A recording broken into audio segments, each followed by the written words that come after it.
తెలంగాణలో ట్రాఫిక్ నిబంధనలు ఉల్లంఘించిన వారికి జరిమానాలు విధించిన తర్వాత వాటిపై ప్రభుత్వం తరచుగా రాయితీలు ప్రకటిస్తున్న సంగతి మనకు తెలిసిందే కదా.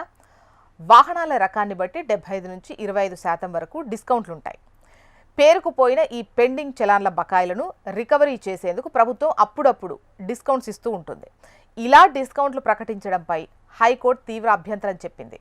ఈ రాయితీలు ఇవ్వడం వల్ల చట్టపరమైన పరిణామాల పట్ల ప్రజల్లో ఉన్న గౌరవం, భయం బలహీనపడతాయని హైకోర్టు వ్యాఖ్యానించింది. ముఖ్యంగా రాయితీలు ట్రాఫిక్ క్రమశిక్షణ రాహిత్యాన్ని మరింత పెంచుతాయి.